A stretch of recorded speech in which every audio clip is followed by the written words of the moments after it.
আমাদের শ্রেণীতে তো দেখা যায় সবে বরাত নিয়ে একটা ছিল অনেক, যে ভাই হালুয়া রুটি নিয়ে বা বিভিন্ন বিষয় নিয়ে। এই বিষয়গুলো কিন্তু আগে ওইভাবে ছিল না, যে যার মতন মানে সুবিধাবাদী ইসলাম ছিল।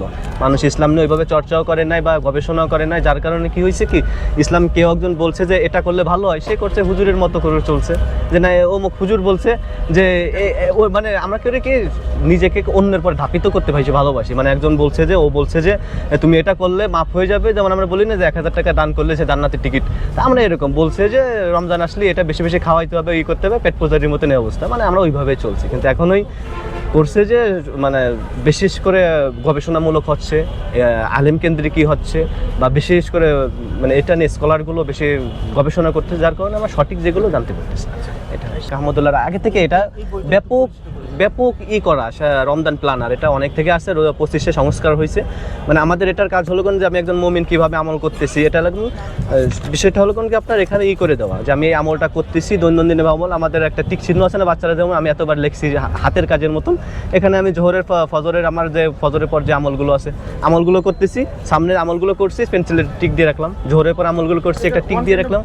হোমওয়ার্ক, হ্যাঁ, এই যে রমজান কেন্দ্রিক এটা হোমওয়ার্কের সিস্টেম করা সারা প্রচুর। মানে আমরা অলরেডি আমরা দিয়ে মানে করে প্রোডাকশন করে পারতেছি না। প্রায় আমার যতটুকু জানা 21শে বইমেলা থেকে এই পর্যন্ত প্রায় 80,000 কপির উপরে চলে গেছে। অলরেডি আমাদের অনলাইন যে পেজগুলো ছিল আমরা ঠিক মতন কভার করে পারতেছি না, অনেকে আমাদের কাছেই হচ্ছে, চেষ্টা হয়ে পারতেছে না, এত পরিমাণ ছাড়া পাচ্ছে আর কি। রমজানের দ্বিতীয় আরেকটা কোরআন আসছিল আমাদের কাছে, এটা হচ্ছে আপনার সহজ কোরআন নামে একটা কোরআন আসছিল, এটা দারুল তাহারিনা থেকে প্রকাশনা হয়েছে। এটাও অনেক ভালো একটা যারা কোরআন অনেকদিন পড়ছে বা ভুলে গেছে, পড়তে চায়, শিখতে চায়, তাদের জন্য আর কি। কোথায় কীভাবে করা আছে, কোথায় কয়ালিপ টান আছে, কোথায় মুরা চিহ্ন করে পড়তে হবে, কোথায় গুণনা করতে হবে, একেবারে স্পেসিফিকভাবে ওটা বোঝানো দেওয়া আছে, একেবারে অনেক সুন্দর করে। আপনি যদি খেয়াল করলে বুঝতে পারবেন যে কোথায় কয়ালিপ পর্যন্ত আছে, একেবারে আপনি নির্দিষ্ট করে দেওয়া আছে। যেমন আমি এখানে পড়তেছি, এখানে নুনের উপরে একালিপ টান আছে, আপনার এখানে এক লেখা আছে, সিনের উপরে স উচ্চারণ করতে হবে, এখানে স লেখা আছে। মানে একবারভাবে এখানে রতে র মোটা এর ম দেওয়া আছে। এবং এর স্পেশালি মানে বিশেষ কাজ হলো কোন, যে এখানে কেউ যদি শিখতে চায় বা অনেক দিনই করে আমাদের কিউআর কোডের মাধ্যমে ক্লাসগুলো দেওয়া আছে, সে চাইলে ইউটিউবে ঢুকে আমাদের ক্লাসগুলো দেখতে পারে, সহজ হয়ে যায় একেবারে আপনার এখানে কিউআর কোডের মাধ্যমে। এটা সব থেকে বেশি জনপ্রিয় রমজান মাস কেন্দ্রিক, এবং এটা 21শে বইমেলা বেস্টসেলারের মধ্যে একটা কোরআন ছিল। এটা এক্ষেত্রে আমাদের বেশি সাড়া পাচ্ছে যে শাইখ আহমদুল্লাহ শাইখের বই আসছে, একটা হচ্ছে রমজানের 27 আমল নিয়ে একটা বই, এটা বেশি সাড়া পাচ্ছি আমরা, যেহেতু শাইখ আহমদুল্লাহ নাম করে এটা। এবং আমাদের একটা বই আসছে রমজানুল মোবারক নিয়ে একটা, হ্যাঁ, শাইখ আহমদুল্লাহর বইটা হচ্ছে আপনার এটা মাহে রমজানের 27 আমল। এই বইটা অনেক সাড়া পাচ্ছি আমরা কাস্টমারের কাছে, এবং নিচ্ছে এটা শাইখ আহমদুল্লাহ থেকে করা। তো আমরা সাধারণভাবে আমরা দীর্ঘ 11 মাস যেভাবে থাকে কেন, সবাই চাই যে রমজান মাস কেন্দ্রিক একটু মুক্তির জন্য বা আল্লাহর নৈকট্য হাসিল করার জন্য।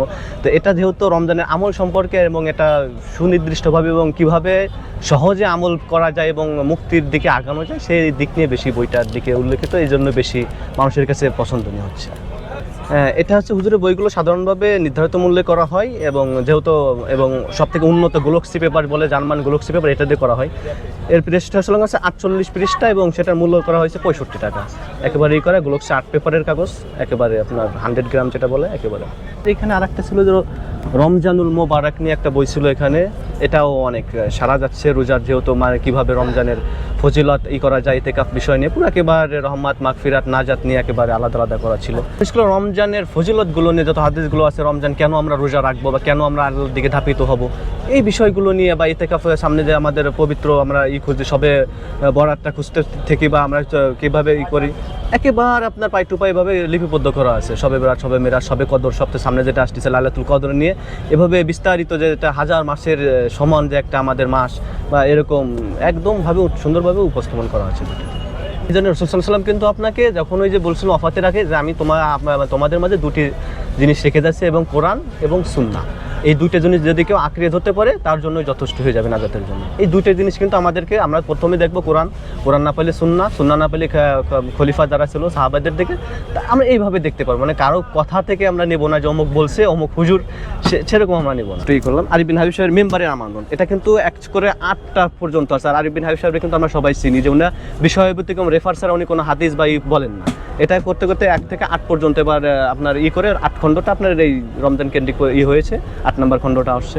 তো ওনার আরিফ বিন হাবিব সাহেবের আমরা যেটা বুঝি যে ওনার হচ্ছে প্রতিটা কথার পিছনে হাদিস এবং কোরআন ভিত্তিক, দলিল ভিত্তিক, উনি দলিল ছাড়া এখনো পর্যন্ত কথা বলেন না। এইটা হচ্ছে আমাদের পাওয়া, যে আমাদের এখানে অনেক বিজ্ঞ আলেমগণ দাপিত হচ্ছে বা লিখে যাচ্ছেন, যা আমাদের উম্মার জন্য অনেক উপকার হচ্ছে বা সবার জন্য। এটা হচ্ছে রাসূল সাল্লাল্লাহু আলাইহি ওয়াসাল্লামের ব্যবসায়িক জীবন নিয়ে, মানে ওয়ান অফ দ্য বেস্ট বলা যায়, এবং বর্তমান সময় বেস্ট সেলার এবং রকমারি বেস্ট সেলার।